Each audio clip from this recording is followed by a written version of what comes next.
जय हिंद। आज हम बात करने वाले हैं स्टूडेंट क्रेडिट कार्ड योजना के बारे में, जो कि अभी 3 राज्यों में चल रही है। और इसमें इस योजना के अंतर्गत बहुत ज़्यादा फ्रॉड चल रहे हैं, तो इस फ्रॉड को कैसे रोका जाए, तो इस पे हम बात करने वाले हैं। एडमिशन लेना है स्टूडेंट क्रेडिट कार्ड की योजना के अंतर्गत, तो इस वीडियो आपके लिए बहुत अच्छा है। इसके माध्यम से हम आपको जो भी एडमिशन का प्रोसेस भी बताएंगे इसमें, और कहाँ पे अप्लाई करना है, कैसे करना है, ये सारी वीडियो में बताएंगे। तो आप किसी ब्रोकर के चक्कर में मत पड़िएगा, क्योंकि ब्रोकर है जो एक प्रकार के दलाल होते हैं, वो है जो आपसे पैसा ठगी करेंगे। तो वो कैसे फ्रॉड करते हैं, और यूनिवर्सिटी भी फ्रॉड करने लगी है आजकल, तो वो कैसे करती है, तो इसके इसी वीडियो सारी बातें बताएंगे आपको। तो चलते हैं सबसे पहले स्कीम के बारे में। तो दोस्तों, स्कीम ये क्या है? स्कीम है जो सबसे पहले ये योजना को स्टार्ट किया गया था बिहार से। बिहार 2016 में ये योजना को स्टार्ट किया गया था। माननीय श्री नीतीश कुमार के सरकार ने इस योजना को चालू किया था, और इसके अंतर्गत ये 7 निश्चय के अंतर्गत आता है। ये 7 निश्चय में और भी बहुत सारे योजना आते हैं, जैसे कौशल विकास योजना और स्टूडेंट भत्ता योजना, जो पेंशन मिलता है 1000 का। तो और भी बहुत सारे हैं। तो आप इसके बारे में और जानकारी लेना चाहते हैं तो आप वेबसाइट पे जाके विजिट कर सकते हैं। और अभी इस योजना के बारे में बताना अभी नहीं है, आपको हम बता रहे हैं स्टूडेंट क्रेडिट कार्ड योजना के बारे में ही सिर्फ बातें करेंगे। तो ये 7 निश्चय के अंतर्गत आता है, और ये 3 स्टेट में चल रहा है। बिहार में सबसे पहले स्टार्ट किया गया था, दूसरा है जो झारखंड भी, और बंगाल में भी ये योजना चल रही है। बस यही है कि थोड़ा सा टर्म एंड कंडीशन अलग अलग हो गए अलग अलग राज्यों के, क्योंकि सरकारें अलग अलग हैं। तो पैसा है जो यहाँ पे मिल रहा है 4 लाख का, जो यहाँ पे बिहार में मिलता है। बिहार में 4 लाख रुपये मिलता है। 4 लाख रुपये यहाँ पे 4 लाख रुपये स्टूडेंट क्रेडिट कार्ड के माध्यम से आपको मिलता है। आप है जो इसके माध्यम से आप आगे की पढ़ाई कर सकते हैं। जैसे 12th पास आउट किए हैं तो आप BE कर सकते हैं, BTech कर सकते हैं, और भी बहुत सारे जो कोर्सेज हैं, आप टेक्निकल कोर्सेज हैं और MBBS वगैरह जो भी कोर्सेज कर सकते हैं। बट आप ध्यान रखिएगा, आपको जो पैसा मिलेगा 4 लाख ही मिलेगा। और अलग अलग राज्यों के स्टेट गवर्नमेंट का अलग अलग है। बंगाल में जो अभी चल रहा है वहाँ पे 10 लाख रुपये मिलता है, और उनका जो नियम कानून है अलग होगा। झारखंड सरकार में भी ये योजना चलाई गई है, तो उसका अलग होगा। तो हम आज बिहार स्टूडेंट क्रेडिट कार्ड की बात करेंगे। तो दोस्तों, इसमें फ्रॉड होता है, स्कीम के तहत बहुत ज़्यादा फ्रॉड हो रहा है। और ये योजना फ्रॉड रोकने के लिए है, जो पहले किसी कॉलेज को एडमिशन दे देता था, लेकिन अब है जो इनके वेबसाइट पे पूरा एक कॉलेज का लिस्ट है जो स्टेट बाय स्टेट दिया गया है, और वहाँ पे रैंकिंग भी दिया गया है कि किस यूनिवर्सिटी का कितना रैंक है। उसी हिसाब से आप वहाँ पे एडमिशन ले सकते हैं। लेकिन ये सभी को पता नहीं है, तो हम वेबसाइट पे भी आपको दिखाएंगे कैसे होता है।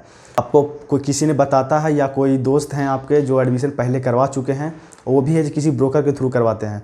और वो ब्रोकर का काम किया है, वो है जो एक कहीं जगह रूम, जैसे पटना गया, जो भी इसका मेन सिटी है, उसमें एक रूम लेके 2-4 कंप्यूटर रख के, प्रिंटर रख के, और वो एडमिशन करवाता है, और आपसे भी पैसा लेता है। यूनिवर्सिटी से पैसा तो लेता ही लेता है। तो इसमें बहुत ज़्यादा फ्रॉड हो रहा है। तो एक स्टूडेंट है जो हमें कमेंट किया था कि सर ऐसा फ्रॉड हो रहा है, तो इसीलिए हम आपको वीडियो बना दिए ताकि आपको इस फ्रॉड से बच सकें। और इस वीडियो को ज़्यादा से ज़्यादा शेयर कीजिएगा। पेरेंट्स है तो पेरेंट्स भी इस वीडियो को अच्छे से देख सकते हैं, ताकि आपको बच्चे का जो एडमिशन अच्छे ढंग से हो सके। तो योजना तो अच्छी चल रही है, योजना में कोई प्रॉब्लम नहीं है। बट आप कॉलेज जो यूनिवर्सिटी चूज करते हैं उसमें प्रॉब्लम हो जाता है, क्योंकि ये आप डिसाइड नहीं करते हैं। 12th पास आउट होने के बाद, 10th पास आउट होने के बाद जो आप बच्चों का बिना जाने हुए डिपार्टमेंट सेलेक्ट कर लेते हैं, कोर्स सेलेक्ट कर देते हैं कि ब्रोकर लोग, इसलिए क्योंकि वो वहाँ सीट यही खाली है, आप यही ले लीजिए। तो ये इसके चक्कर में भी आप वहाँ पे पैसा लग रहा है आपका, आप पढ़ नहीं पाते, वहाँ पे आपको जॉब नहीं लगेगी। तो सरकार है जो पैसा लेगी, आप ध्यान रखिएगा, क्योंकि सरकार है जो पैसा किसी को नहीं छोड़ने वाली है। पैसा जो सरकार दे रही है वो आपको पैसा लेगी। लेने का भी प्रक्रिया उसका अलग है। ये है जो अगर बॉयज़ हैं तो बॉयज़ के लिए ये 4% की ब्याज दर लोन देती है, और गर्ल्स हैं तो इसके लिए 1% की, दिव्यांग और गर्ल्स के लिए 1% का ये ब्याज बिहार गवर्नमेंट लेती है। और ये कब लेगी? आपको जब कोर्स, मान लिया जाए BTech कर रहे हैं तो आपका 4 साल का कोर्स है, तो ये 4 साल के बाद है जो 5वां साल में अगर जॉब लगा, तो अगर जॉब आपको हो गया तो आपको पैसा है जो 82 किस्तों में आपको देना है। 82 किस्तों में आपको पैसा लौटाना पड़ेगा। तो ये है। और अगर आपको जॉब नहीं लगा तो इसका भी टर्म कंडीशन है, आपको 6 महीना मंथ के अंदर में आपको कुछ एप्लीकेशन अप्लाई करना पड़ता है कि हमें जॉब नहीं लगा तो आपको पैसा को नहीं लिया जाएगा, परसेंट जो भी आपको ब्याज है बढ़ा दिया जाएगा, लेकिन पैसा तो लेगी सरकार। आप ये भूल में मत रहिए कि है जो सरकार माफ़ कर देगी, माफ़ करेगी बट सभी को नहीं करेगी। जो स्टूडेंट नहीं देने लायक होंगे उनको और भी बहुत सारे रूल्स हैं उसमें, तो आप भूल जाइए, आपको देना ही देना है, लौटाना ही लौटाना है। तो आप अच्छे, ये पैसा आपका है और आप इस पैसा को अच्छे से यूटिलाइज़ कीजिए और अच्छे कॉलेज में यूनिवर्सिटी में एडमिशन करवाइए। तो इसके लिए है जो कहाँ पे प्रॉब्लम होता है, यहाँ पे एडमिशन से रिलेटेड प्रॉब्लम बहुत ज़्यादा होता है, क्योंकि एडमिशन में पता नहीं चलता है कि कहाँ पे एडमिशन हम लें, क्योंकि यूनिवर्सिटी के बारे में पता ही नहीं है। हम तो 10th पास आउट किए हैं, 12th पास आउट किए हैं और हम आ गए हैं सीधे कॉलेज यूनिवर्सिटी को खोजने। तो ये ब्रोकर है जो आपको जहाँ पे 12th का एग्ज़ाम चल रहा है, फाइनल होता है, तो वहाँ पे ये पर्चा बांटते हैं कि यहाँ पे आइए। आप यहाँ पे पर्चा भी ऐसा ढंग से बंटा हुआ मतलब मिलेगा आपको कि गजब लगेगा। मतलब देखने में बोलेगा कि ये फ्री ऑफ कॉस्ट है, जो आपको रहना खाना फ्री, पढ़ना लिखना फ्री, आप इस नंबर पर कांटेक्ट करें। यही में बच्चा फंसता है। दूसरी बात व्हाट्सएप के थ्रू। तीसरा बात, अगर आप कोई का दोस्त आपको इस ब्रोकर के थ्रू एडमिशन लिया है तो वो है जो उनका नंबर दे देगा, ये रेफरल भी यूज करते हैं, तो वो एडमिशन करवाएगा। और वो पैसा कैसे चार्ज करते हैं, मान लीजिए ये पहले से यूनिवर्सिटी में बात किए हुए रहते हैं, 10-20 यूनिवर्सिटी, 30 यूनिवर्सिटी, उससे बात किए हुए रहते हैं कि हम आपको स्टूडेंट देंगे। अब बताइए, जो यूनिवर्सिटी में ऐसा कौन काम करेगा जिस यूनिवर्सिटी में बच्चे नहीं आते हैं? तो बच्चे कब नहीं आते? जब अच्छे पढ़ाई नहीं हो, तो इंफ्रास्ट्रक्चर सही नहीं होगा तो बच्चे नहीं आएंगे। तो वैसे यूनिवर्सिटी इन लोग ब्रोकर को पैसा देते हैं कि आप एडमिशन करवाइए हमारे यूनिवर्सिटी में। आपको हम है जो एक स्टूडेंट पे बहुत ज़्यादा पैसा मिलता है दोस्तों। अगर DRCC हो जाता है, उस बच्चे का पैसा वहाँ पे चला जाता है, तो उस आदमी को जो ब्रोकर का काम करता है, जिसको हम हिंदी में अपने भाषा बिहारी भाषा में दलाल बोलते हैं, तो कहना गलत नहीं है, वो ऐसा स्टूडेंट के साथ करते हैं और तो मतलब गलत लगता है। तो वहाँ पे है जो वहाँ से 65 से 70 हज़ार रुपया वो ले लेते हैं, 65 से 70 हज़ार रुपया वो ले लेते हैं यूनिवर्सिटी से। और उसके बाद आपको स्टूडेंट से भी पैसा लेते हैं, क्योंकि वहाँ पे एडमिशन चार्ज है जो ज़्यादा यूनिवर्सिटी का नहीं होता है। प्राइवेट यूनिवर्सिटी का ज़्यादा एडमिशन चार्ज नहीं होता है, किसी का 6500 होता है, 6000, 7000, 10,000 भी हो सकता है, अच्छी यूनिवर्सिटी है तो अच्छी यूनिवर्सिटी से उनको पैसा कम मिलेगा। इसलिए जिस यूनिवर्सिटी में एडमिशन करवाएंगे उसका जो एडमिशन चार्ज कम हो और वो एक स्टूडेंट पे ज़्यादा पैसा पे कर रही हो, इस मतलब ब्रोकर को। तो ये यूनिवर्सिटी है जो मात्र मान लिया जाए कि 5,000 रुपया या एडमिशन चार्ज है आपका, 5,000 रुपये एडमिशन चार्ज है। तो 5,000 के एडमिशन चार्ज में ये आपसे 20 से 25,000 रुपया लेंगे और अलग अलग कोर्सेज़ का अलग अलग चार्ज करेंगे। क्योंकि और मैंने पर्सनली ऐसे स्टूडेंट से मैंने बात किया है कि उनने एडमिशन के लिए 70 हज़ार रुपया दिए हैं। क्यों दिए हैं? क्योंकि उनको इस बारे में पता ही नहीं था कि एडमिशन ऐसे भी होता है। तो इसीलिए है जो आप है जो इन जालों में मत फंसिए, और अगर आप है जो हम जो कहे हैं उसी हिसाब से काम कीजिएगा तो आपको पैसा ज़्यादा खर्च नहीं होगा, और खर्च भी होगा तो आप अच्छे तरीके से उस यूनिवर्सिटी के बारे में जानकारी ले लीजिएगा, उसके बाद ही एडमिशन करवाइए। तो आगे हम प्रोसेस बताएंगे, तो वीडियो पूरा बने रहिएगा तभी आपको समझ में आएगा। तो उसके बाद है जो इसके बाद क्या करना है, तो यहाँ पे ये इतना पैसा ये कमा लेते हैं लोग, मतलब 5,000 रुपये एडमिशन चार्ज है, तो ये बहुत ज़्यादा कमा लेते हैं। उधर से भी पैसा ले लेते हैं, आपसे भी पैसा ले लेते हैं, तो ये बहुत ज़्यादा समस्या हो जाता है। और यूनिवर्सिटी भी ऐसा दे देंगे क्योंकि उस यूनिवर्सिटी में इंफ्रास्ट्रक्चर नहीं है, हॉस्टल का रहने का खाना सही नहीं है, पीना सही नहीं है, बहुत ज़्यादा प्रॉब्लम हो जाता है, इशू हो जाता है। इस वजह से बच्चे पढ़ नहीं पाते हैं। और उनको डिपार्टमेंट भी ऐसे देते हैं ना, बांटते हैं वो लोग, ब्रोकर लोग, जैसे मतलब कोर्स दे रहे हैं, जैसे कि ये मिठाई बांट रहे हैं। जैसे आप ले लीजिए CS कंप्यूटर साइंस, जबकि उसको कंप्यूटर साइंस का कोई आइडिया नहीं है स्टूडेंट को, 10th पास किया यार, कंप्यूटर देखा नहीं है, देखा भी है तो चलाया नहीं है, और उसको आप CS दे दिए तो प्रॉब्लम होता है। क्योंकि कंप्यूटर देखने में लगता है कि हमको बैठने वाला काम है, लेकिन माइंडली बहुत ज़्यादा हार्ड वर्क होता है।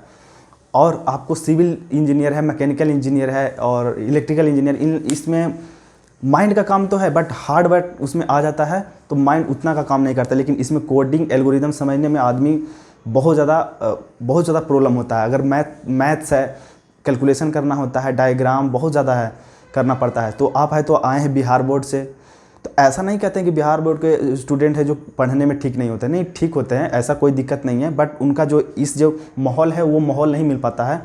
ये है सीधे माहौल चेंज हो जाता है। यूनिवर्सिटी ऐसे ये सब यूनिवर्सिटी में माहौल चेंज होता है, इंग्लिश लैंग्वेज बोलने लगता है, इंग्लिश बुक आ जाते हैं, तो ये बच्चा घबरा जाता है और वो या तो बैक पेपर लगा बैठे या तो फिर पास आउट होने में बहुत ज़्यादा प्रॉब्लम होता है। और बताइए जो कम बिक रहेगा बच्चा, तो इतना ज़्यादा प्राइवेट में जॉब का महाकुंभ मचा हुआ है, आपको पता ही होगा, पहली बात। दूसरी बात, सर गवर्नमेंट जॉब बचा ही नहीं है।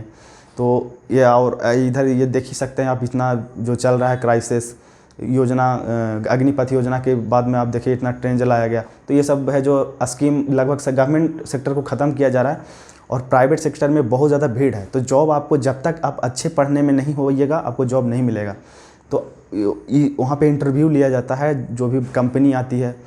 और सबसे बड़ी बात, अब जिस यूनिवर्सिटी में आपको नामांकन हो गया वहाँ पे कैंपस नहीं होता है, क्योंकि आपको जाले में फंसा दिया गया है, आपको पता भी नहीं है। इन लोग ब्रोकर का काम यही होता है, एडमिशन हो गया, आपका DRCC करवा दिए, उसके बाद आप कुछ नहीं कर पाइएगा, आपका पेमेंट चला गया, आपको पढ़ना ही होगा, पैसा तो चला गया, आपको पैसा देना पड़ेगा भी, तो आप उस जगह से आप वापस नहीं आ सकते हैं। तो इसीलिए हम इस वीडियो के माध्यम से हम आपको पहले ही आपको सचेत कर रहे हैं, ताकि आप इसके बारे में जान के आप इन लोग के गलत फहमी में ना फंसें।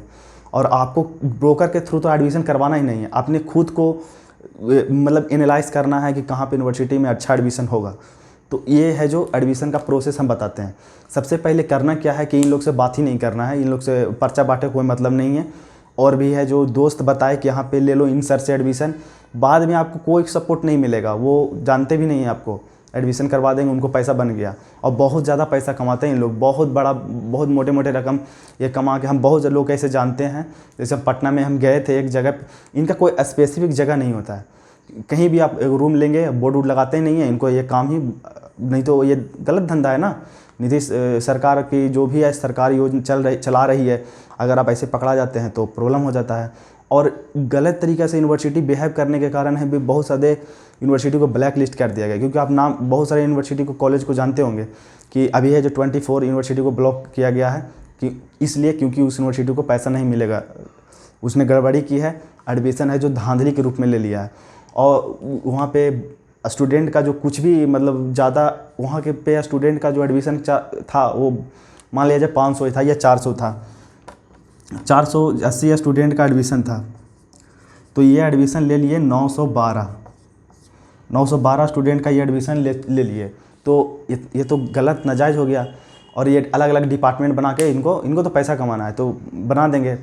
तो वहाँ से जांच कमेटी आई तो पकड़ा गया कि ये पैसा है जो गलत तरीके से जा रहा है, तो वहाँ इसीलिए उसको ब्लैक लिस्ट कर दिया गया। बहुत सारा यूनिवर्सिटी है, और यूनिवर्सिटी का भी देखिए मतलब बात हम खुद सुने हैं, बट हम बताएंगे नहीं, यूनिवर्सिटी का नाम नहीं बताएंगे क्योंकि कुछ इशू हो सकता है, इसलिए बहुत सारे यूनिवर्सिटी जो हैं बात किए हैं। हमारे चैनल पे बहुत सारा वीडियो भी बना हुआ है यूनिवर्सिटी का, लेकिन सब यूनिवर्सिटी सही नहीं है और सब में एडमिशन लेने लायक नहीं है। तो हम अपने डिस्क्रिप्शन बॉक्स में वेबसाइट का लिंक दे देंगे, वो मेरा उसी वेबसाइट पे जाके आप चेकआउट कर सकते हैं कौन सी यूनिवर्सिटी ठीक है, एडमिशन लेने लायक है। तो हम एक मेंशन कर देंगे आपको, उसमें अब वहाँ पे भी हम मेरे बोलने से नहीं एडमिशन करवाइएगा, क्योंकि आपको भी लगे कि मैं भी ब्रोकर हूँ। मैं ब्रोकर नहीं हूँ, मैं आपकी जैसा ही स्टूडेंट हूँ।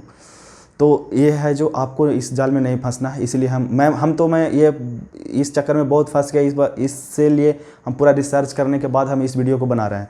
तो इसके लिए क्या करना है कि सबसे पहले आपको एडमिशन का प्रोसेस करना है। कैसे? वेबसाइट पे जाना है, 7 निश्चय की वेबसाइट पे जाने के बाद है जो आपको कहाँ पे एडमिशन लेना है उसको सिलेक्ट करना है। प्लस आपको उस में स्टेट सिलेक्ट करने के बाद है जो डिस्ट्रिक्ट सिलेक्ट करना है। बहुत सारे कॉलेज यूनिवर्सिटी दिखने के लिए मिल जाएगा, तो जे ध्यान रखिएगा वो यूनिवर्सिटी या तो NIRF रैंकिंग हो या तो UGSC के A ग्रेड में आता हो और कॉलेज को NBA मिला हुआ हो। अगर ये तीनों मिलता है तो यूनिवर्सिटी बहुत अच्छा होती है, बहुत अच्छा यूनिवर्सिटी होती है। लेकिन सब ऐसा मिलता नहीं है। अगर उस यूनिवर्सिटी में एडमिशन करवाइएगा तो बहुत ज़्यादा पैसा लगेगा, वो ये 4 लाख में नहीं करेगा आपको। बहुत सारा कॉलेज यूनिवर्सिटी है जो 4 लाख में नहीं करता, और बोनाफाइड है जो 5-6 लाख रुपए का बना देता है, क्योंकि तो 12-12 लाख रुपए का एडमिशन मतलब बोनाफाइड बना देता है। तो ये ध्यान रखिएगा, अगर एडमिशन ले रहे हैं बोनाफाइड जितना का बना है उतना आपको देना पड़ेगा। तो ध्यान रखिएगा, बोलेगा कि बाद में हम कम कर देंगे, तो ऐसा नहीं होता है। बोनाफाइड में जो भी मेंशन है उतना पैसा लगेगा। तो बोनाफाइड ध्यान रखिएगा। बोनाफाइड है जो यूनिवर्सिटी की तरफ से बन के आता है कि हम इतना पैसा लेंगे, उसमें हॉस्टल चार्ज भी लगा हुआ रहता है। और हॉस्टल का पैसा अपने अकाउंट में ही लें। तो ये नियम है कि आप हॉस्टल का पैसा अपने अकाउंट में ले सकते हैं, और जो पैसा है फ़ी के थ्रू जो तौर पे है वो कॉलेज को दे सकते हैं। इसीलिए क्या होगा कि अगर मान लीजिए हॉस्टल में आपको खाना या कुछ प्रॉब्लम हुआ तो हम बाहर रह के पढ़ाई कर सकते हैं। तो ये बात है, ऐसे एडमिशन ले सकते हैं। दूसरी बात है, यूनिवर्सिटी में अगर एडमिशन जो ब्रोकर के थ्रू लीजिएगा तो वहाँ पे प्रॉब्लम होता है, क्या हॉस्टल में खाना पीना ये सब शायद नहीं मिलता है। इस वजह से बच्चे हैं जो वहाँ पे कुछ कर भी नहीं सकते हैं, क्योंकि पैसा तो उनके यूनिवर्सिटी के अकाउंट में जा रहा है। आपको वो रिफ़ंड देंगे, बाहर रहिएगा तब नहीं देंगे, कोई इसका कोई ठीक नहीं है। तो आप इसके लिए है जो आप अगर कोई यूनिवर्सिटी ज़्यादा प्रॉब्लम कर रहा है तो आप कंप्लेन कर सकते हैं DRCC ऑफिस में। इससे क्या होगा कि आपको बेनिफिट मिलेगा और कॉलेज सुनेगा भी, यूनिवर्सिटी सुनेगा भी। तो यूनिवर्सिटी को एडमिशन कराने से पहले उस यूनिवर्सिटी को सिलेक्ट करें, उनके बारे में यूट्यूब पे वीडियो देखें। जैसे कि मेरा चैनल को आप सब्सक्राइब किए होंगे तो मेरे चैनल पे बहुत सारे यूनिवर्सिटी का रिव्यू वीडियो है, उसके बारे में जानें। और जानने के बाद जिस यूनिवर्सिटी को सिलेक्ट करें उस यूनिवर्सिटी में फाइनल सिलेक्ट करें 2 या 3 यूनिवर्सिटी, और जो यूनिवर्सिटी आपको अच्छा लगे उस यूनिवर्सिटी में जाके विज़िट करें। जी हाँ, विज़िट करना दम ज़रूरी है, क्योंकि फ़ोन पे अगर बात कीजिएगा एडमिशन के लिए तो वो कुछ भी बोल देंगे, क्योंकि उनको एडमिशन चाहिए, बाद में कुछ नहीं होता है। तो आप वहाँ पे जाके प्रॉपर है जो जानिए उस यूनिवर्सिटी के बारे में। वहाँ वो अपने डिपार्टमेंट के स्टूडेंटों से बात कीजिए क्योंकि वो सही बताएंगे। जो पहले जो पढ़ रहे हैं सीनियर लोग वो सही बात बताएंगे आपको। और भी फैकल्टी से बात कीजिए, डिपार्टमेंट के स्टूडेंट से हमें लगता है कि स्टूडेंट से बात करना चाहिए ताकि वो सही बात बताएं, क्योंकि दिक्कत तो उन्हीं को होगा ना, फैकल्टी भी झूठ बोल सकते हैं। तो ये होता है। और इस तरीक़े से जाके 2-3 दिन बिताइए। अगर आप 5 से 6 हज़ार रुपये खर्च कर रहे हैं तो अपने पे इन्वेस्ट कर रहे हैं, आपको कोई दिक्कत नहीं होना चाहिए। आप प्लस घूम भी लीजिएगा कि आपका कैंपस कैसा है, प्लेसमेंट कैसा आता है। तो ये सबसे अच्छा रास्ता है। कोविड में बहुत ज़्यादा ये ब्रोकर लोग पैसा कमाए हैं, तो इन लोग जो गलत तरीके से पैसा कमा रहे हैं, इसलिए हम इनको पे मतलब सही चीज़ नहीं है स्टूडेंट के लिए। तो स्टूडेंट इस सब से झोल छोल से बचें, और इन लोग हैं जो सिर्फ चक्कर में नहीं पड़ें और एडमिशन सही ढंग से करवाएं, अपने भविष्य को अच्छा करें पढ़ाई लिखाई करके। तो दोस्तों इस वीडियो को बनाने का मेरा मुख्य मकसद यही था। अगर मेरा वीडियो अच्छा लगा तो चैनल को सब्सक्राइब कर सकते हैं और आगे आप सेंड करिए, ताकि जो भी स्टूडेंट को प्रॉब्लम ना हो सके आगे। और इसके लिए नीचे डिस्क्रिप्शन में लिंक है, उस पर क्लिक करके आप सारी जानकारी और भी ले सकते हैं। कुछ अगर छूट गया हो तो हमें कमेंट कीजिए, उसका रिप्लाई हम दे देंगे। तो मिलते हैं नेक्स्ट वीडियो में, तब तक के लिए जय हिंद।